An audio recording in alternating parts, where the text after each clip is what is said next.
జగన్ ఏమంటాడంటే నన్ను జనం గుర్తుపెట్టుకుంటారు. ఇవాళ ఉన్నటువంటి ప్రభుత్వానికి సంబంధించినటువంటి యాక్టివిటీలు చూసినప్పుడు నేను చేసిందే కరెక్ట్ అని చెప్పి నమ్ముతున్నారు, ఇప్పటికే చర్చ వస్తుంది అన్నారు. ఇది నిజంగా గుర్తుపెట్టుకుంటారా? 5 ఏళ్ల తర్వాత చూడాలి. సంక్షేమ పథకాలు ఖచ్చితంగా జగన్ మార్క్. ఒకప్పుడు 108, 104 ఫీజు రియంబర్స్మెంటు, ఆరోగ్యశ్రీ ఇవి ఎట్లయితే రాజశేఖర్ రెడ్డి ముద్ర అట్లా జనంలో ఉండిపోయిందో అట్లాగే సంక్షేమ పథకాలు అంటే బ్రాండ్ అంబాసిడర్గా జగన్మోహన్ రెడ్డి పేరు జనం మెదళ్లలో ఉండిపోయింది. అంతకంటే ఎక్కువ ఇస్తారన్న ఆశతో ఈ ప్రభుత్వాన్ని అధికారంలోకి తెచ్చారు. అదే సందర్భంలో అందులో 1/1 వంతు ఇవ్వకపోవడం అన్నటువంటి కారణంగా ప్రస్తుతానికైతే జగన్ గుర్తుకొస్తున్నాడు వాళ్ళందరికీ. అది వాస్తవం. భవిష్యత్తులో ఇస్తే అప్పుడు జగన్ గుర్తుపెట్టుకుంటారా?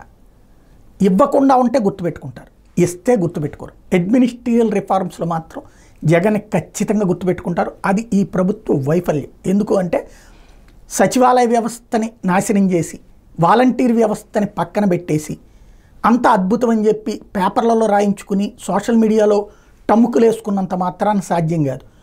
మన పని మనం చేసుకుంటూ మన వృత్తి, మన వ్యాపారం, మన ఉద్యోగం చేసుకుంటున్నా కూడా ప్రభుత్వానికి సంబంధించిన పథకాలు, ప్రభుత్వానికి సంబంధించినటువంటి పనులు, ప్రభుత్వానికి సంబంధించిన సర్టిఫికెట్లు కామ్గా కూల్గా వచ్చేసినాయి త్రూ వాలంటీర్ల ద్వారా. ఎక్కడా ఎలాంటి టెన్షన్ పడలేదు.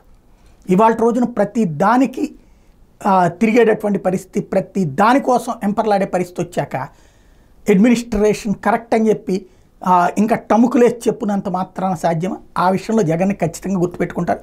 భవిష్యత్తులోనైనా సచివాలయ వ్యవస్థను బాగు చేసి వాలంటీర్ వ్యవస్థను కనుక అందుబాటులోకి తేకపోతే ఈ ప్రభుత్వానికి అది అతిపెద్ద శాపం అవుతుంది. నోటికొచ్చిన ముద్దలాగేసి నువ్వు తినేటటువంటి ముద్ద నాదని చెప్పుకో అంటే ఎవడు కూడా ఎక్కువ కాలం పాటు సంతృప్తి పడడు. తిరుగుబాటు ఉంటుంది, లేదా విసుగు ఉంటుంది, చిరాకు ఉంటుంది, అసహ్యం ఉంటుంది.